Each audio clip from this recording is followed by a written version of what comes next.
Aku punya seorang teman kos. Ia baru saja pindah. Kebetulan sekali kami satu kampus. Jadi kami sering berangkat dan pulang kampus bareng. Namanya Herdi Saputra. Dia pindahan dari ibu kota. Saya ada masalah dengan teman-teman saya di sana.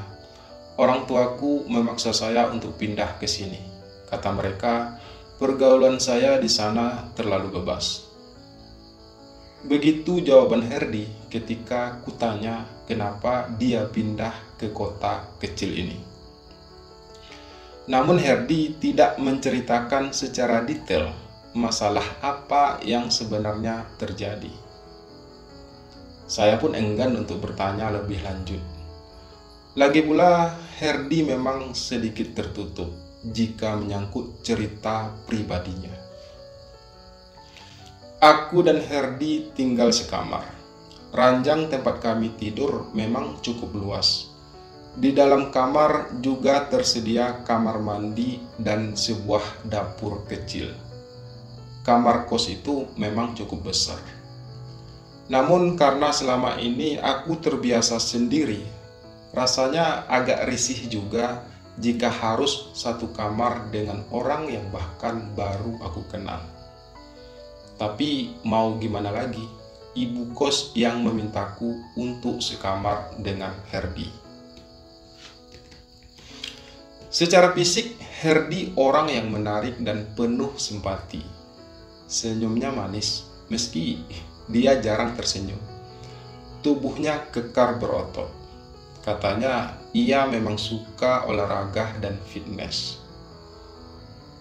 Namun Herdi orangnya memang sedikit jorok. Dia suka buang sampah sembarangan. Pakaiannya pun sering berantakan.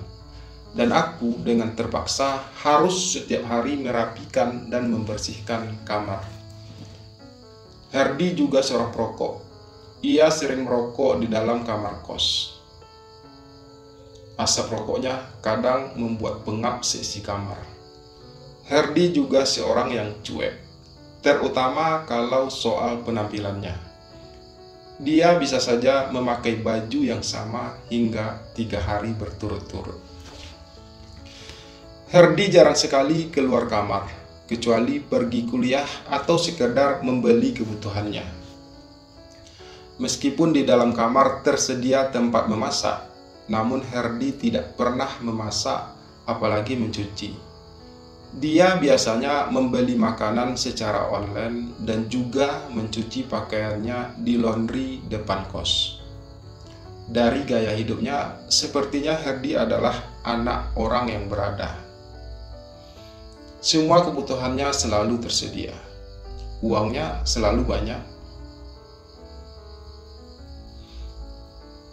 "Kamu nggak malam mingguan, Don?" tanya Herdi suatu saat padaku. Aku hanya menggeleng. "Kenapa? Kamu nggak punya pacar?" tanya Herdi lagi dengan nada mengejek. Aku tak hendak menjawab pertanyaan Herdi. Aku hanya pura-pura sibuk dengan gawaiku. "Udah, nggak usah malu. Kita sama-sama jomblo kok." Suara Herdi terdengar lagi. Aku bukannya malu. Hanya saja aku merasa kalau pertanyaan Herdi barusan tidak harus aku jawab. Hampir setahun aku tinggal satu kamar dengan Herdi. Hingga suatu hari Herdi sakit demam. Sebagai teman kosnya, aku pun berusaha merawat Herdi, mulai dari membelikan ia obat dan juga memasak untuknya. Sejak saat itu, Herdi justru memintaku untuk memasak untuk kami berdua. Daripada saya harus beli setiap hari, lebih baik kamu aja yang masak.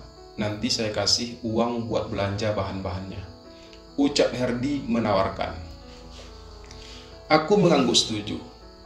Toh aku juga setiap hari masak. Hanya tinggal nambah 1 porsi lagi, rasanya tidak terlalu berat. Lagi pula setidaknya saya bisa lebih hemat karena uang yang Herdi berikan lebih dari cukup untuk makan kami berdua. Aku tidak lagi harus mengeluarkan uang untuk belanja. Aku juga menawarkan Herdi untuk sekalian mencuci pakaiannya padaku. Tentu saja dengan memberiku sedikit upah.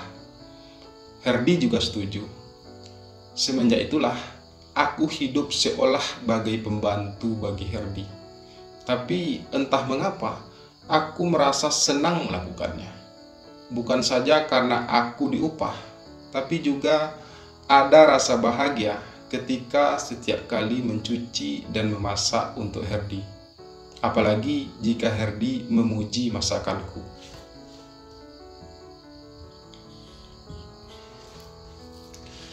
Aku bahagia melakukan semua itu untuk Herdi. Aku melakukannya dengan senang hati. Rasanya ada sesuatu yang beda jika Herdi memakan masakanku. Setiap hari aku selalu merapikan lemari pakaian Herdi, merapikan buku-bukunya yang sering berserakan.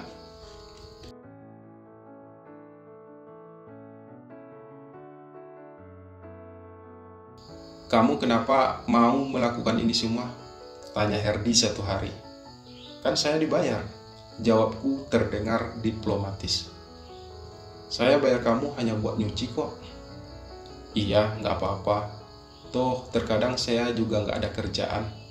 Begitu alasanku mengeles. Aku sebenarnya juga tidak mengerti mengapa aku mau saja melakukan semua itu dengan rela.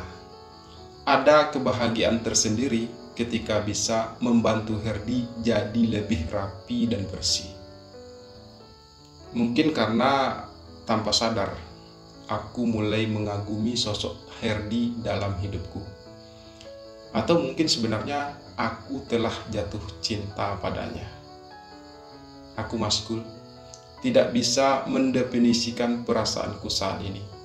Namun yang pasti, aku begitu bahagia bisa hidup sekamar dengan Herdi.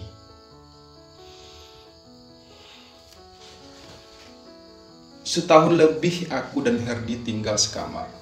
Aku masih saja terus rajin memasak untuknya. Aku masih saja mencucikan pakaiannya dan merapikan buku-bukunya. Semua itu aku lakukan bukan lagi sekedar karena aku mendapatkan upah dari Herdi, tapi terlebih karena aku telah jatuh cinta padanya. Ya, akhirnya harus aku akui jika aku memang telah benar-benar jatuh cinta pada Herdi. Herdi yang tampan dengan senyumnya yang manis. Herdi yang gagah dan kekar. Semua itu selalu menghiasi setiap fantasi anganku. Sekarang aku lebih sering berhayal tentang Herdi. Namanya terukir indah di hatiku. Aku begitu menyayanginya dan sangat mengaguminya. Meski aku tidak pernah benar-benar tahu seperti apa latar belakang kehidupan Herdi yang sebenarnya. Namun yang pasti, Herdi telah mampu mencuri hatiku dan membuatku tergila-gila padanya.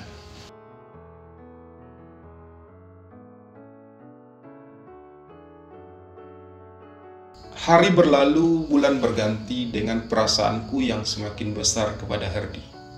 Hingga suatu malam, saat itu hampir jam 1 malam, Herdi pulang ke kos dalam keadaan mabuk parah.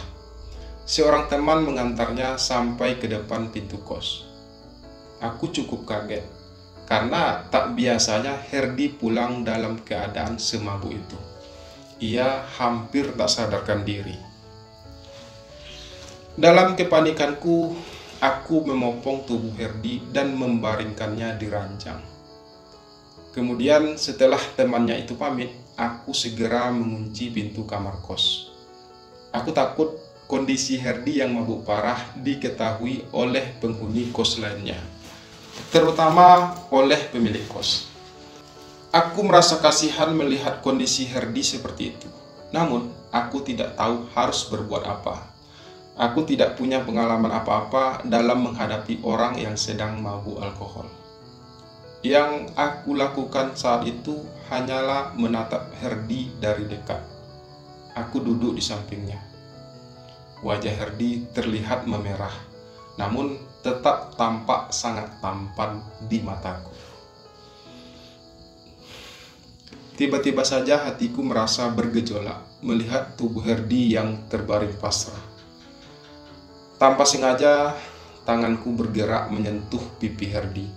Dengan pelan, aku mengusap pipi Herdi. Menyadari pipinya yang kuusap, Herdi memegang tanganku. Aku kaget dan segera menarik tanganku kembali. Aku segera bangkit dan berpindah ke sisi ranjang yang lain, sedikit agak jauh dari Herdi.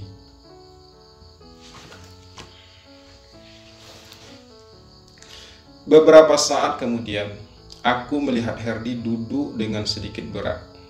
Aku berpura-pura memejamkan mata. Herdi dengan gerakannya yang lambat membuka baju dan juga celana jeansnya. Ia hanya memakai celana dalam. Hal itu biasa Herdi lakukan setiap kali ia akan tidur. Melihat itu semua, tentu saja jantungku berdegup tak karuan. Meski sudah hampir setiap malam aku melihat pemandangan yang menakjubkan tersebut, Herdi benar-benar penuh pesona di mataku. Dia adalah salah satu contoh sebuah penciptaan yang sempurna, dan aku sangat menginginkannya. Herdi kembali merebahkan tubuhnya yang hampir setengah telanjang itu. Dalam benakku kembali bermain bayangan tubuh kekar milik Herdi. Lamunanku melambung tinggi, membayangkan aku berada dalam dekapan hangat Herdi. Imajinasiku bermain liar di benakku. Setiap kali tubuh kekar Herdi melintas di pikiranku. Berbulan-bulan aku hanya bisa memendam semua rasaku kepada Herdi. Rasanya aku hampir tidak sanggup lagi menyimpannya. Ingin rasanya aku meluahkan semuanya. Namun aku takut. Aku takut Herdi justru akan menjauhiku. Dan tentu saja aku tidak akan bisa lagi menatap tubuh kekarnya setiap malam. Biarlah semua yang aku rasakan hanya tersimpan dalam angan terindahku. Namun saat aku sedang terlena oleh khayalku tentang Herdi, tiba-tiba aku merasakan tangan Herdi melingkar di dadaku. Hal itu tentu saja membuatku sedikit terperanjat. Namun aku tetap berpura-pura tidak sadar. Tangan Herdi terasa hangat menyentuh dadaku. Aku menarik napas, mencoba menahan gejolak di dadaku yang tiba-tiba berdebar tak karuan. Lama aku terdiam menikmati hal tersebut. Berbulan-bulan aku tidur seranjang dengan Herdi. Kulit kami pun bahkan belum pernah saling bersentuhan. Herdi selama ini seperti sengaja menjaga jarak dariku. Aku tidak mengerti mengapa malam ini Herdi melakukan hal itu. Mungkin saja ia masih dalam keadaan pengaruh alkohol. Namun semakin lama aku merasakan tubuh Herdi semakin merapat. Aku pun mencoba membuka mata, dan aku melihat dengan jelas wajah Herdi sudah sangat dekat dengan wajahku. Aroma alkohol menyeruak dari hembusan napas Herdi. Tubuhku terasa menggigil dan dadaku berdegup beberapa kali lipat lebih cepat dari biasanya. Herdi tersenyum padaku, sambil perlahan wajahnya mendekati wajahku. Aku memejamkan mata lagi, berharap itu semua bukanlah sebuah mimpi. Herdi terasa berbeda malam itu. Dia benar-benar brutal dan tak terkendali. Tapi aku menyukainya. Aku menyukai semua yang dilakukan Herdi padaku. Rasanya dunia begitu indah. Aku terasa melayang.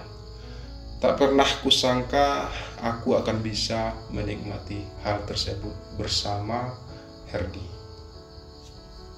Meski jauh dari lubuk hatiku, aku pun menyadari kalau Herdi melakukan semua itu hanya karena dia dalam keadaan pengaruh alkohol. Namun sejujurnya, aku begitu menikmati hal tersebut. Sekian lama aku hanya bisa memendam semua keinginan itu. Dan malam itu, seakan semua mimpiku tentang Herdi terwujud. Malam itu benar-benar menjadi malam terindah selama aku dan Herdi tinggal satu kos. Terlepas Herdi melakukan hal itu dalam keadaan sadar atau tidak, namun yang pasti hatiku sangat bahagia. Hingga akhirnya aku dan Herdi tertidur dalam keadaan saling berpelukan.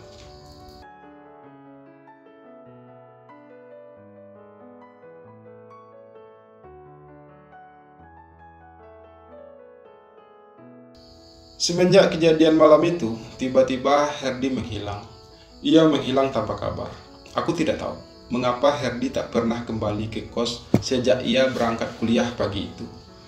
Mungkin ia menyesal, malu, atau mungkin takut karena telah melakukan hal tersebut denganku malam itu. Pagi itu, Herdi memang terlihat diam tanpa suara. Ia berangkat kuliah sendirian, tak seperti biasa selalu berbarengan denganku. Aku tak tahu kemana Herdi pergi. Ia tak berbicara sepatah kata pun padaku. Ia pergi tanpa membawa pakaiannya kecuali yang dia pakai pagi itu. Sudah hampir seminggu Herdi pergi tanpa kabar. Aku mulai merasa khawatir. Biar bagaimanapun Herdi adalah teman satu kosku dan juga tentu saja cowok idamanku. Serta bahkan kami sudah sempat melakukan hubungan malam itu. Meski aku tahu Herdi melakukan hal itu karena dia dalam keadaan pengaruh alkohol. Tapi tetap saja semua itu terasa indah bagiku. Tubuh kekar Herdi akhirnya bisa aku nikmati. Tapi mengapa sekarang ia menghilang? Kemana Herdi? Aku dibuat bingung oleh kepergiannya yang tanpa kabar.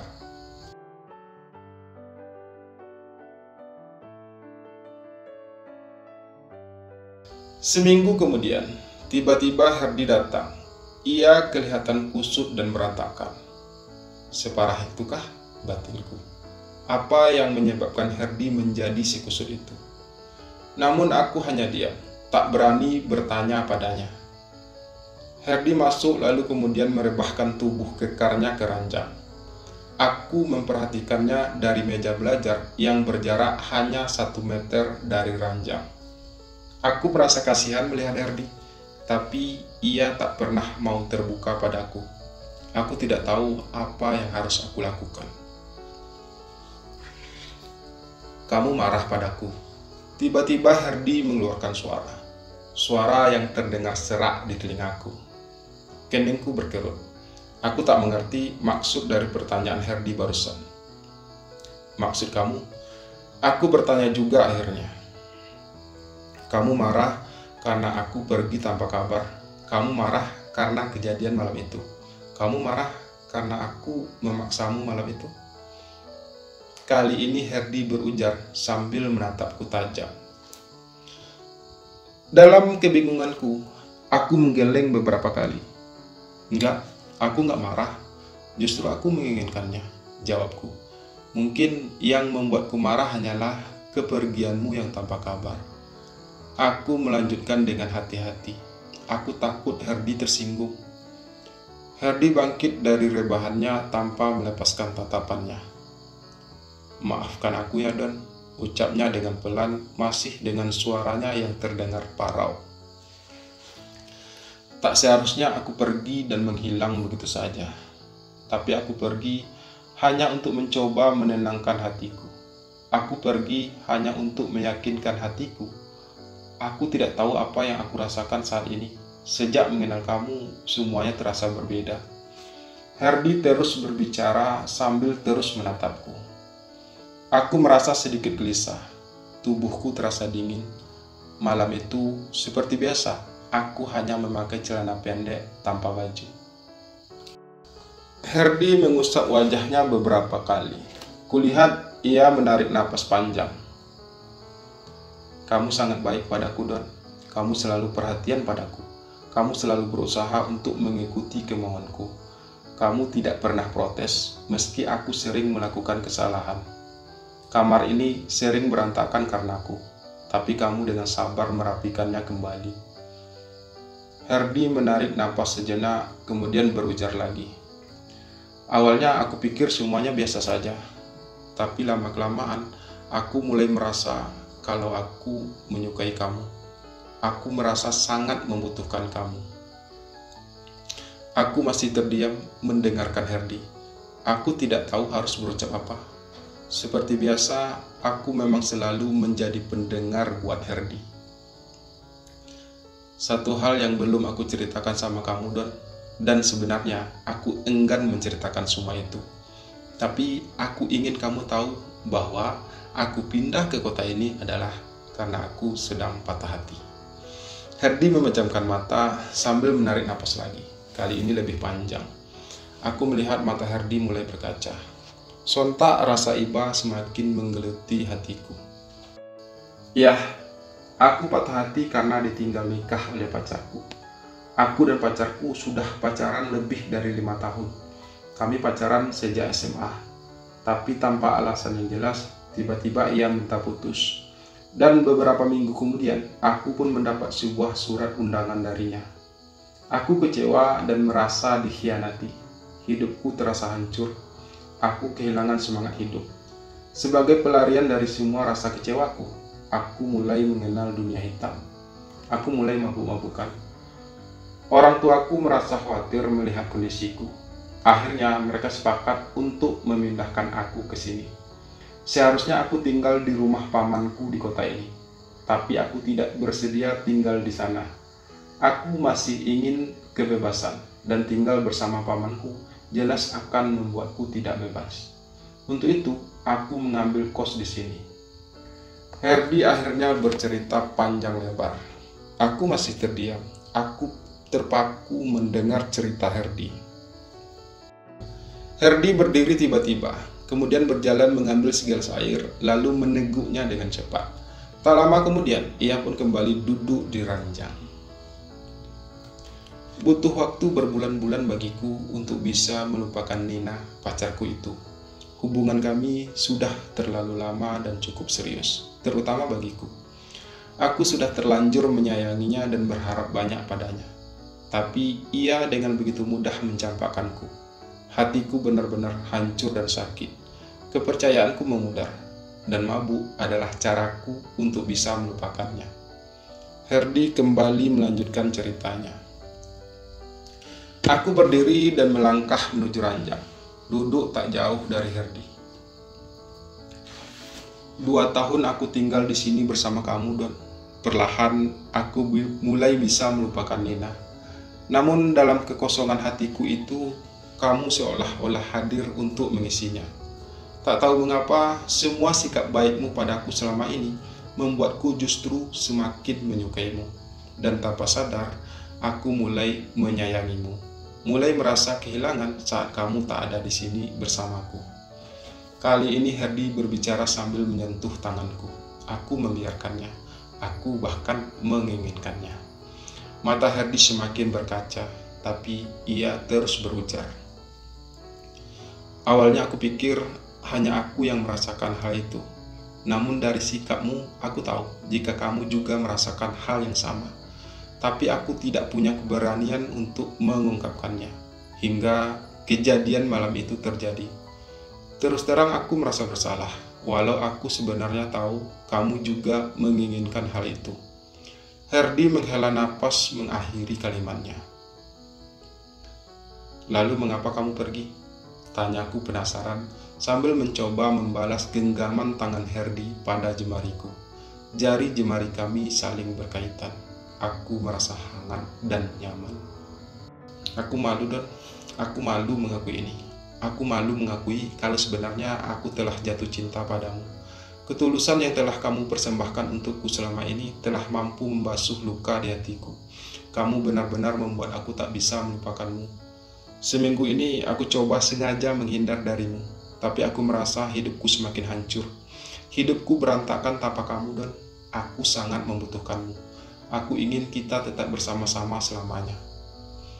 Kalimat Herdi barusan benar-benar membuatku merasa tersanjung. Hatiku yang memang telah jatuh cinta kepada Herdi semakin berbunga. Rasanya malam itu terasa begitu indah. Kebahagiaanku terasa lengkap. Aku akan selalu ada buat kamu, Her. Aku juga sangat menyayangimu, ucapku akhirnya. Mata kami saling tatap. Dadaku tiba-tiba bergemuruh. Herdi terlihat semakin tampan di mataku. Sekarang, Herdi bukan lagi sekedar teman kosku. Dia adalah lelaki yang sangat aku sayangi. Dan sekarang, dia adalah kekasih hatiku. Aku akan tetap menjaga cinta ini agar tetap bertahan selamanya.